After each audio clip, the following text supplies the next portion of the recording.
Welcome to the Leadership Art Podcast. I'm your host, Art Robbins, and it's great to have you join us. The Leadership Art Podcast features insightful conversations with industry leaders who lead with purpose. Here you will discover practical insights, powerful lessons, and everyday inspiration to elevate your own impact. Whether you are leading now or preparing to step up, we want to inspire you to be the best leader you can be. And today, I'm excited to be joined by a leader who is reimagining the future of flight, Kevin Noertker. Kevin is the co-founder and CEO of Ampaire, a pioneering company at the forefront of hybrid electric aviation, working to make air travel cleaner, more efficient, and more sustainable.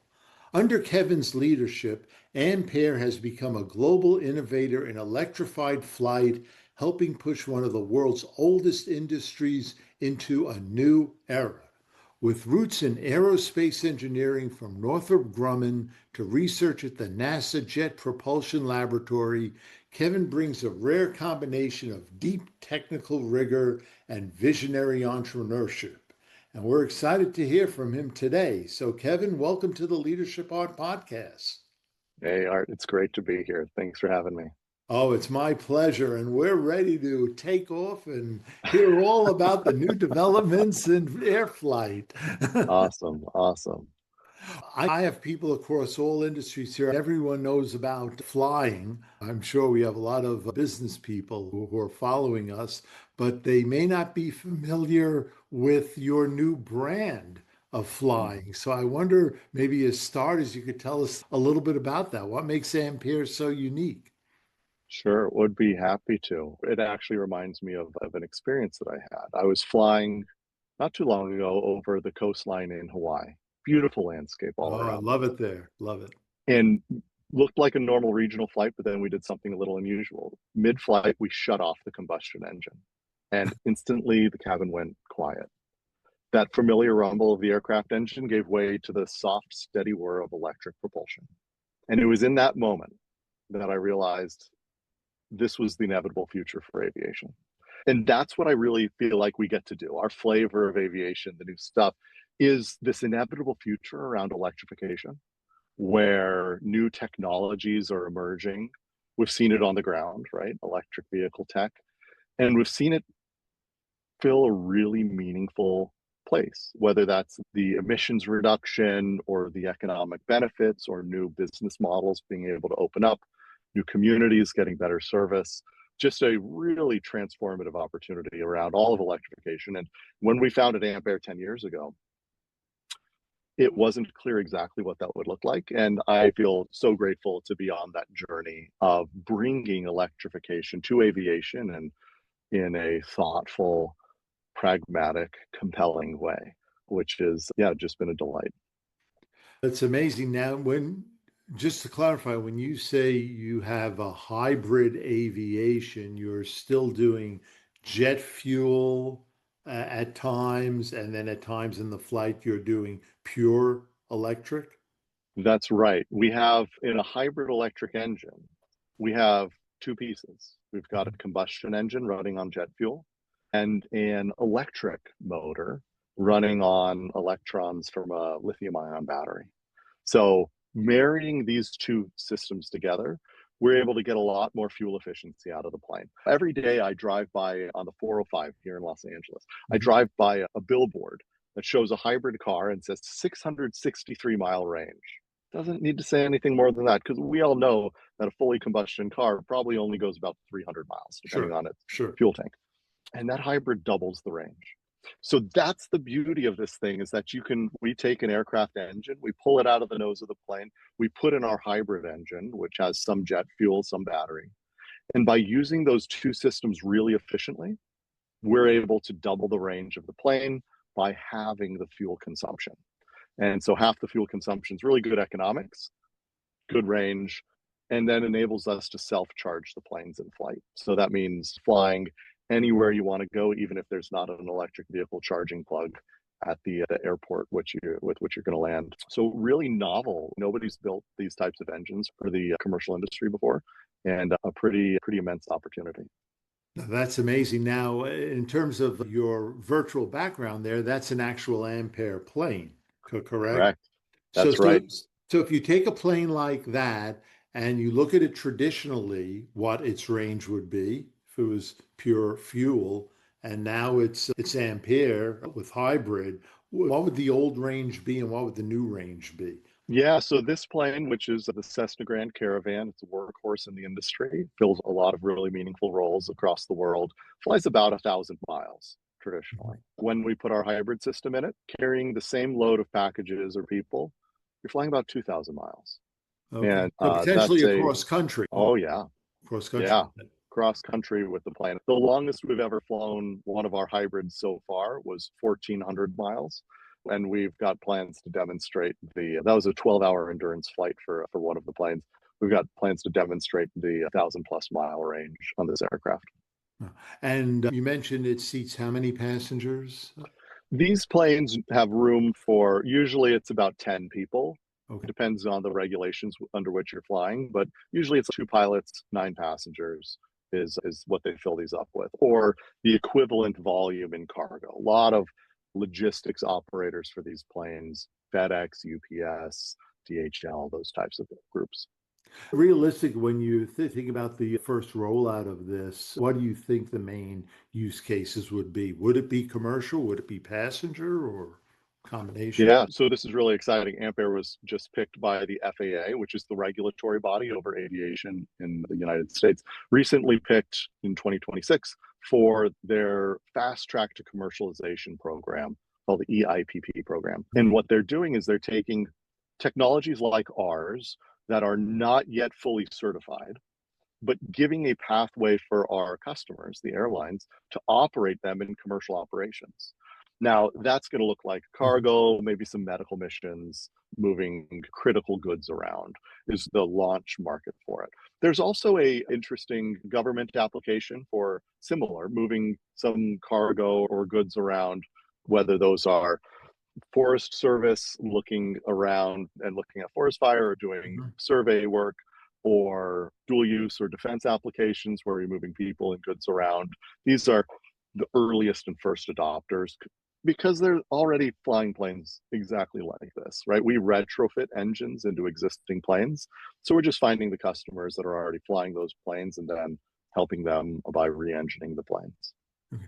I imagine the regulatory runway is much longer for a passenger flight. Correct. It's so the technology is under the same regulations, though the operators have a slightly different set of regulatory requirements and constraints that each has.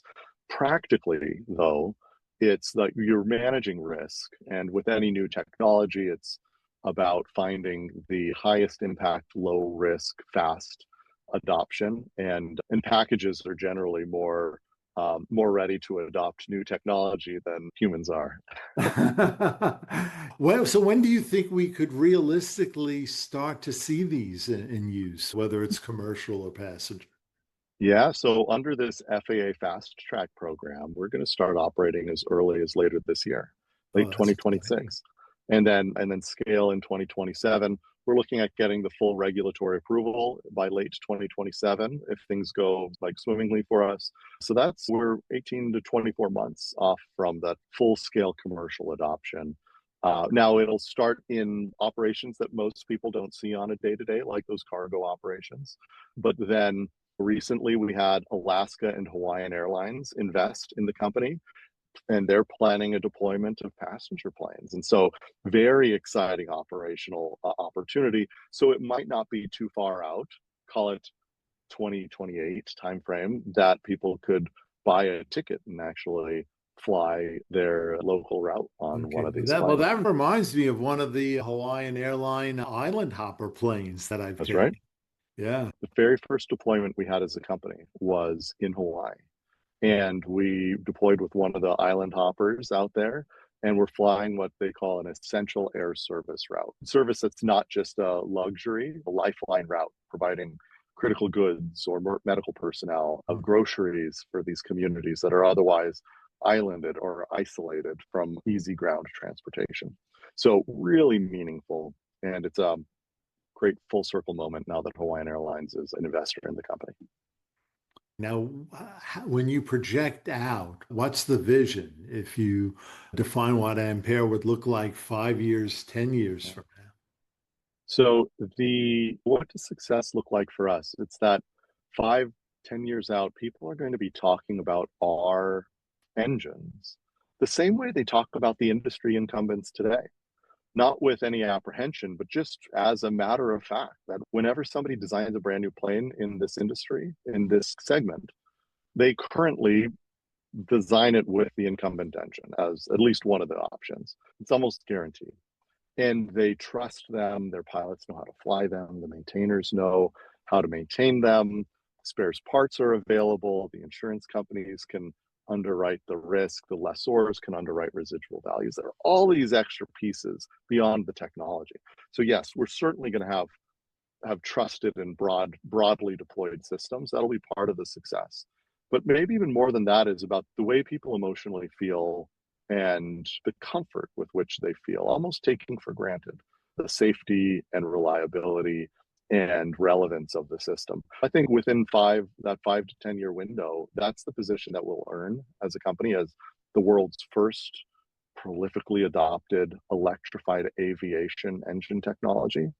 And from there, we'll be able to do a lot of good for a lot of people. Very excited about it. Can it ultimately become mainstream? If you look at large scale commercial aviation, large scale passenger aviation, as an analogy, I look at my neighborhood. I don't pass judgment on my neighborhood, by the way, but I think there's more Teslas in my neighborhood than any other single model car right now. Sure. Can we envision Yeah. that at some point in the future There, where this there's is certainly rivaling the conventional aircraft?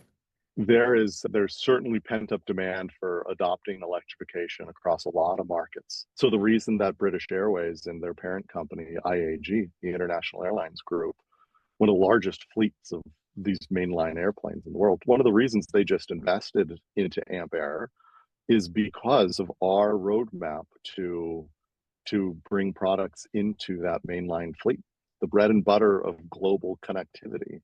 Now, it doesn't start as propulsion in those big planes. It actually starts as their onboard power source. So the generator that hides in the tail cone of every big plane. And our version of that generator is 80% more fuel efficient, 80. Mm. And so that's great for the economics and sustainability and local pollution and noise story for these airlines. So really good fundamentals. It is also a gateway for this electrification technology to earn its way into mainline aviation and mainline aircraft. And from that entry point, then scale out whenever technology and regulations can allow it to hybrid variants of the big commercial engines. Or maybe, if you could dream, a fully electric version of any of those engines. Now, I get excited about that future, but I'm not trying to bet on those timelines, right? Placing bets on timelines is quite difficult. And as a startup company, you got to be really careful about where you're placing your resources and what bets you place and to what extent those are within your actual control. So these strategies enable us to gain access to the markets, build relationships with the customer, build that entrenched system within the broader ecosystem while never having to bet on magic batteries or regulations that are out of our control. Sort of taking it one step at a time and That's right. gaining acceptance through experience and firsthand interaction with the technology, That's right? that's really the way that we've tried to approach. And I think it goes down to just core principles and values that I feel have guided me a lot is how do you do something that's both audacious and really meaningful and decomposing these big goals into meaningful evolutionary steps, I think is a really compelling way to go have a big impact on the world while also doing something that's highly credible. Yeah, I'm glad you brought that up because obviously this is a leadership podcast. And as you just pointed out, you are dealing with some very unique leadership challenges. And I would say that everyone we talk to, whether they're guests or followers, They're all trying to figure out, how do I lead through change? There's so much disruption going on, so much innovation, and it's natural for organizations, especially established organizations, to have many people or stakeholders that are resistant to change. Yet it's the leader's responsibility and mission to be the agent of change or the cheerleader of change. So I wonder, when we think about Kevin Noertker, how do you take that on? How do you define your leadership style and embrace that? Sure. When you think about apprehension to change, think about running down a hallway toward a door, and that door is open for you. But on the other side of it is a completely black hallway, no light. You're going to run, and then you're probably going to stop at that door. You're going to be apprehensive. And it's not because you know something is over there. It's not because you think that's a worse hallway, but because it's dark, it's opaque, it's uncertain. That is the apprehension that folks have toward change. When you can see the future that's sitting ahead of you, you can run with confidence and enthusiasm and comfort, and the knowledge that your actions are going to take you in the direction that you thought they would. But the moment things seem dark ahead or opaque, that you cannot tell what the future holds, that's where the first apprehension comes in. Now, sometimes when the light turns on, it's a different landscape than you were expecting. And this is where that uncertainty, even if everything's aligned and then it's less uncertain, then it's easy to keep running. But if that uncertainty then turns into a future that looks different than you thought it was going to, where your internalized plans are misaligned with the externalized realities, that is also a source of discomfort. But it doesn't necessarily mean that is a wrong, again, path to follow. It's just about being able to see it and then being able to understand the qualities of that path, and oftentimes picking between them. And as a leader, I see those are the roles. That's really what it's about, is you are shedding light into the future and you're helping people have sufficient context to understand it, to see it, to feel confident sprinting headlong into it.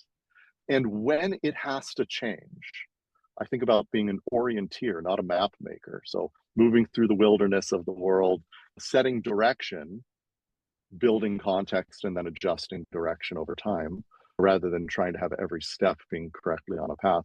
It's about helping people find comfort in that navigation.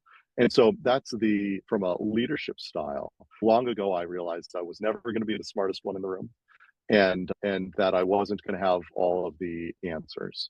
And so that humility helps, because it gives you comfort in knowing that you're always going to be navigating the unknown.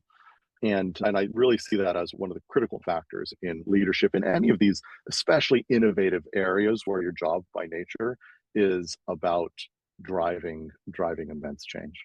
That is one of the biggest themes that I've heard in almost every episode I've done. The critical importance of self-awareness, that the Mm-hmm. leader knows what he doesn't know, and has the humility, not be afraid to ask for help and get the people on the team that can Mm-hmm. basically compensate and supplement and get the job done. Yeah, it's critical. It's so important. And when you think about it, by nature of a leader suggests leading other people generally. And why have other people unless you needed some help? And in fact, I think that it's more the leader's job is to help all the other folks on the team, right?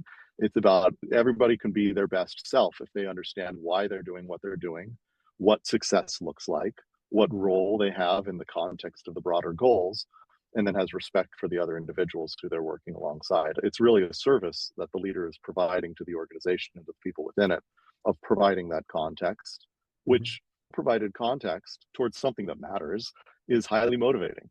And working with really great people on something that matters is also really motivating.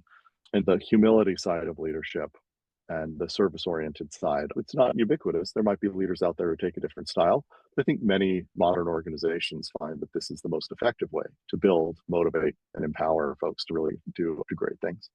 No, but are these the things that got you excited about taking this journey in the first place, or were they lessons you learned along the way? A lot of people, would be excited about aviation, they'd be excited about innovation and breaking new ground, but they might be terrified to do anything about it and say, It's I'll wait natural till feeling. the movie comes out, Fair enough. as opposed Yeah, to I'm going to jump in and make the, you jumped in and you're making the yeah. movie. No, it's very true. And I think I've always been really excited about where technology meets people.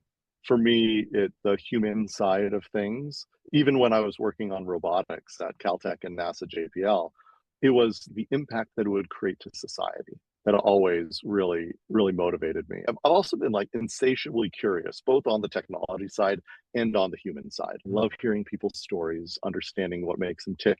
And I think that those are traits that lend themselves to a certain style of leadership, a very authentic interest in individuals, a very kind of easy dynamic of understanding and not trying to convince anybody of anything they don't already believe, but understanding where they're coming from and where we all align on our values or our broader objectives, and then navigating any differences along the way. It's something that I've realized it's emerged over the years, but it originates in that curiosity and interest in the technology and in the people. Yeah. When you look at your journey towards where you are at Ampere, was there a pivotal moment that said, this is what I want to do, this is what I need to do, or was it more Yeah. of a building block type of approach? So when I'd been an aerospace engineer and program manager at a large aerospace company prior to co-founding Ampaire, and the first inflection point moment for me was actually when my co-founder sat me down and pitched me on his vision for electric aviation. Mhm. And it was probably the most audacious goal most people have heard of in the space: vertical takeoff and landing like a helicopter, supersonic like the Concorde, fully electric like a Tesla. Fully This electric, is no hybrid, fully fully electric, electric. no Okay. hybrid. Okay. So Wow. vertical lift, supersonic, fully electric jet, like Tony Stark style. That's the pitch. And like, how interesting, because in 2015 it sounded absurd. But I know his name's Corey. I know Corey, and he's very smart. And he sees the future in many ways that others don't. And and so I peeled back the layers because this is a crazy idea. I peeled back the layers to find what is that inevitable future that I fundamentally believe in that the rest of the world hasn't yet seen. That is the entrepreneurial spark, right? That's how you can build conviction, both that it's a good idea and that it's worth building a company around. And that inevitable future of electrification, the same feeling that I saw when we were flying that in that hybrid plane over Maui and shut off the combustion engine and just flew around electric. Like, that is a very real inevitable future, right? That is something that we have been now for a decade building with conviction. And then from there, understanding or having a confidence that you're the right person or to build the right team to go get it done. And that ultimately you're moving down that path. That's the entrepreneurial journey. But those aha moments, the founding moment, and I remember exactly where we were in Pasadena, California, when that moment occurred. Along the way, there have Well, also Corey been, got you to say, aha. yes, Yeah. yes, it was decomposing the audacious goal that, like, scratching my head saying, how could this genius be telling me something that's so crazy? And then the foundation of respect there, and then the decomposition into its core principles. First principles, what is foundationally true, is really important. Oftentimes when you dig into things, there's no foundational truth, it's just enthusiasm. And I would watch out for that, because you really do need some core foundation to build upon. And in this case, it was that electrification. From there, it was the discovery that, that deployment in Hawaii, we didn't just learn about the airplanes, we learned how challenging charging infrastructure at airports would be. And the fact that the plane arrived in Hawaii well before the chargers were able to plug in led us to redesign our whole system to be hybrid electric, and the type of hybrid that could self-charge. Now, Mhm. that's an aha moment that many people in our industry who have just been dabbling in the lab or theoretically still haven't come to realize, is that the style of hybrid matters so much. And so there are pathways and conversations and experiences that really fine tune the answer for how you go about something. But that big inevitable future that you're building really needs to sit at the core of any of the entrepreneurial journeys. What do you feel some of the biggest challenges are that you face that are going to stretch your leadership principles here? Yeah, so there was a time where we've landed at Ampaire. Our Mhm. strategy is to build hybrid electric engines that upgrade existing airplanes as onboard power for the big jets and propulsion for the smaller planes, using the same type of fuel, jet fuel, that's already really available everywhere, and then augmenting it with some electric vehicle tech. Now, one of the challenges that I faced, if you think about this, that's a pretty pragmatic view. It's retrofitting existing planes, very practical. Instead of overhauling the engines, you put in this new one. Existing type of planes, existing operations. It's hybrid, so it's not fully electric. One of the challenges we've run into that really tugged on my leadership principles were in 2019, 2020, 2021, when people were betting on moonshot projects and did not really give much air to the pragmatism. They were Mhm. going for what's the big audacious thing, the fully electric, the fully hydrogen, the zero emissions, true zero emissions is the way people would share it. And or the shiniest object, a flying car. You still Mhm. see some of that today, though less. But in those moments, I had people even very close to me saying, "Kevin, just tell them you're going to do hydrogen. You're going to raise more money if you do. You don't have to believe it, just say it." And I've always felt that coming from an authentic, legitimate place is the only resilient strategy, and that there are near-term short-sighted strategies of catering to the whatever the flavor of the day is. And you have to be very aware of that. And sometimes you can help people understand how that flavor of the day is applicable into what you're doing. But to change strategy or to suggest a change in that just to cater to the whims of the momentary or fleeting hype is a dangerous play, because you end up Absolutely. diverting your focus into poor strategies and ultimately fumbled execution. And we have avoided that at Ampaire, but it's not been without its pains. The world for a long time, even many people today, still feel like the fully electric or the full hydrogen, zero emissions is the only approach that they want to support or back. And yet, still today, we hold strong on the conviction of the strategy that we're taking, while also helping people realize this is the fastest path to those end goals as well.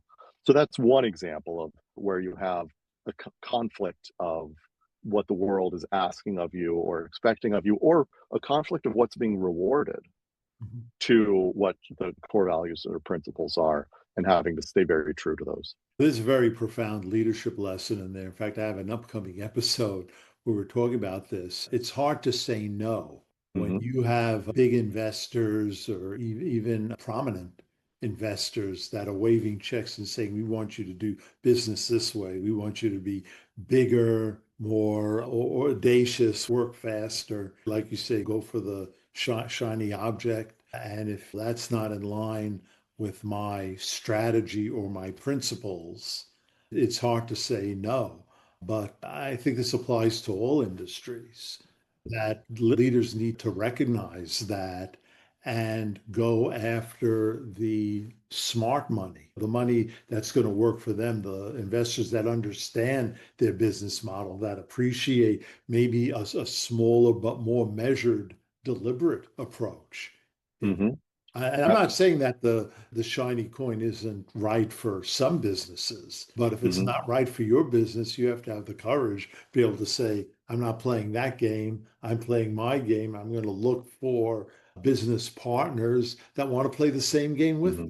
me. Yeah, and there's a like an intellectual integrity that also is required, because many times the things people are asking for are very legitimate and maybe even might be good strategies to move a company down, and pivots are always a real thing. But to honestly evaluate those, and then to make, as you mentioned, the hard decision. The most important decisions are actually not what we choose to do, but what we choose to not do. And there are books written on this. Annie Yes, Duke, a yes. physicist, mathematician, and poker player, has a great book called Quit, about how the most important decisions are around what you choose to not do or what you choose to stop doing. And that, I think, is very true across all forms of leadership. And your ability to provide clarity on the path ahead is as much about providing clarity on what we're not doing as it is to what we are doing. And in this entrepreneurial journey, where everyone gets very excited, and especially in aviation, where everything is so shiny, it takes even more depth of conviction to ultimately have that focus and to not get ahead of yourself trying to catch all of the opportunities at once, but really understand. This is, I think, a Peter Drucker thing: do first things first, second things Right. never. Like, do first things first, and then once that's done, do the Make first your thing. list shorter. We had a guest Yeah, that right. actually said that. Make your list Yeah. shorter. Yeah. And it is true, and it's been true for how we've been able to navigate things at Ampaire, but it's also just true in general. Who has inspired you in your journey? Who would be your most influential role model? Oh my goodness. One of the best parts of building this organization, aside from flying in hybrid electric planes and feeling like you're really improving the outcomes for the world, one of the best parts is the people that I get to meet. And what I love is that it's not always the flashiest people who bring the most inspiration.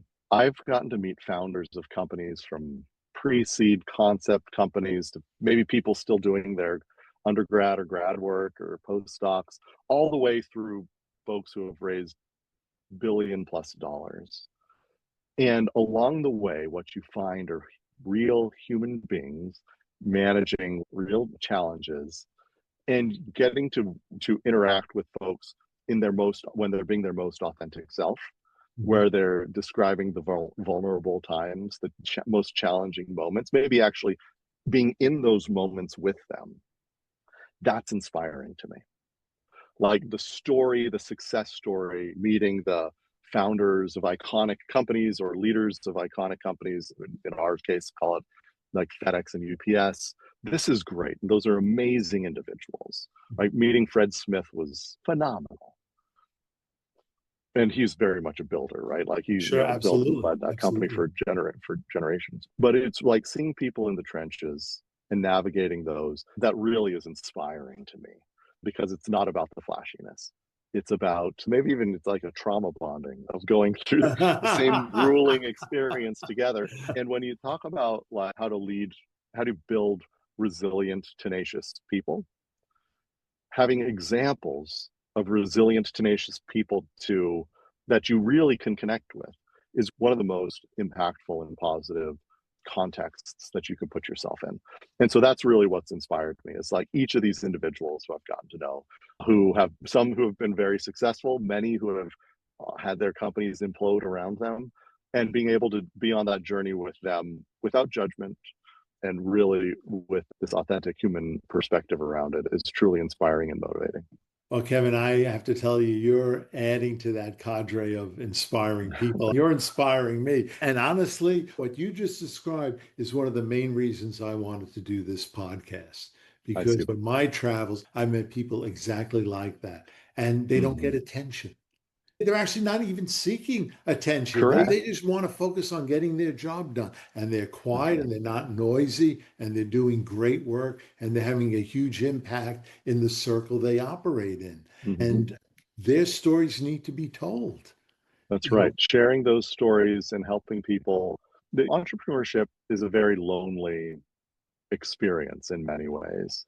Oftentimes, it feels like the world is not ready for what you're doing. It feels folks you're trying to hire aren't ready for what you're doing. Investors are not ready. It feels like you're fighting this uphill battle.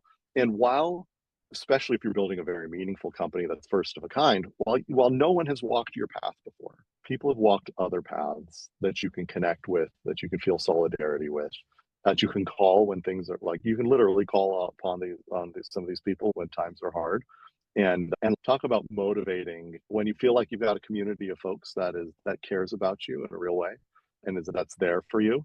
It's a really delightful and heartwarming thing. And it's also very productive. Like you can do a lot more when you have folks that you can call upon for support.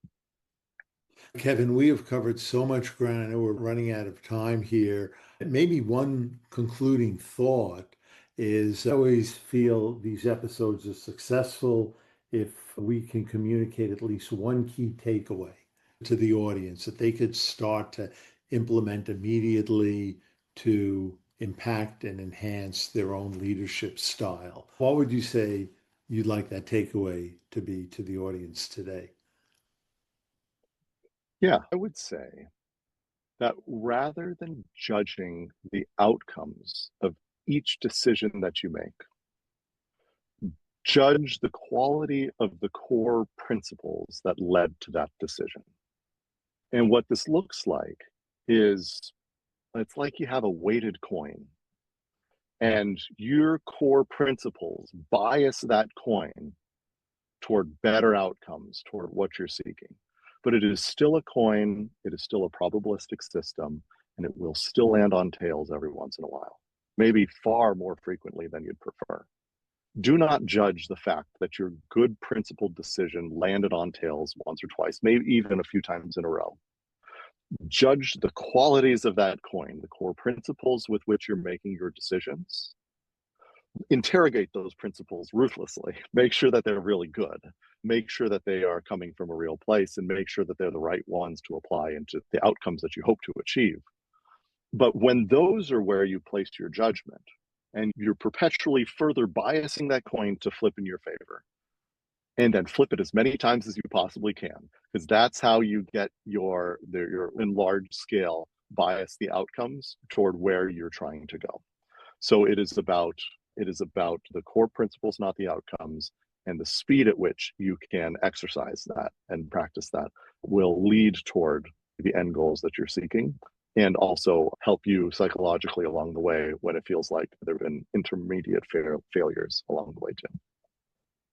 That's a great lesson. I like to believe that if you have the right principles and you flip the coin enough, or if you swing the bat enough, I like baseball, Yeah, I use baseball yeah, analogies, the right thing will happen. Ultimately, you'll get to where you want to be. The path might be different. It might not be a straight line. It mm-hmm. might meander. It might loop backwards a little bit, but ultimately, directionally, you'll get to the right place. And Yep, you'll have made an impact for not just yourself, but all the people around you too. absolutely.